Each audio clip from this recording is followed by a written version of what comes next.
Historically, currency changed names over and over again. In ancient Rome, denarius changed into antoninianus after denarius lost its significant value. In today's chapter, I'm going to talk about currency reformation. Antoninianus appeared in Rome because the economy in ancient Rome was chaotic. The size of denarius and antoninianus was very similar, just 1.5 times bigger. But the value was different. Antoninianus had doubled the value of denarius. Bad money drives out good, Gresham's law. This South Korean 100 won was minted from the United States after the Korean War. The coin circulated from 1959 to 1961, and most of the 100 won was melted and used for making 100 Korean won. Later, 100 won converted into 10 Korean won. While the Korean currency was won, yearly average inflation rate is 50%, which is crazy. I will give you an example. In 1953, 100 won had $1 value, but in 1961, before won disappeared from history, $1 had 1250 won. In modern days in Korea, $1 is converted to 1460 Korean won. Inflation does make countries and governments do currency reformation. After the First World War, due to the hyperinflation, Germany introduced Rentenmark and a miracle happened.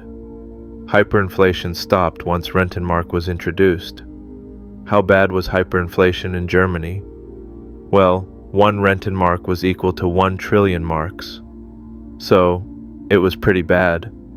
People put marks on the wall like wallpaper, and kids were playing with money like building a block of money tower. Sad story is, one hard worker in Germany didn't like how brother was being alcoholic and collected all the bottles in the house. But after the First World War, the bottles were more valuable than the money he ever saved. Zimbabwe introduced Zimbabwe gold, and it is currency reformation as well, with similar reasons. However, currency reformation is not always caused by inflation. British decimal coins were introduced in 1971, February 15th. The reason that the United Kingdom introduced the decimal coins was because the world currency was decimalized and to increase productivity and comfort. I mean, in modern people's perspective, the old British currency system might be confusing, but people who lived in the United Kingdom forever, they will get confused once the money suddenly changes. Shilling is gone from history, and so is 3, 4, 6 pence, florin, and crown. But now everyone got used to the decimal system. People adapt to new systems inevitably, and government supported information to make sure people can get into the new system. There is a guidebook regarding the decimal days.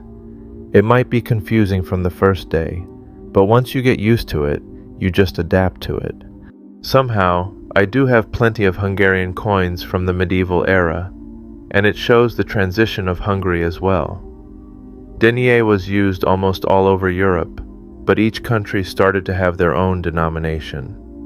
This small Louis I denier had 1 out of 96 values of 1 florin, which was in gold in the past, but later it became silver, and this 1 obol from Hungary during the reign of Bela IV, which had value of half denier. Inflation introduced new types of coins throughout history. Later years, Hungary introduced groschen, kreuzers, and thaler because of the history of Hungary and Austria. Personally, it was interesting because I purchased these coins from auctions, and I identified the coins and found a few interesting coins in stunning conditions. The fun thing about coin collecting is by collecting coins you see how the world changes, and see the diplomatic relationship between other countries. Did you know that the dollar was originally from thaler? This is the thaler coin from Salzburg. I showed it in previous chapters. Anyway, it is interesting enough to look into old coins, then you will find its hidden value as well.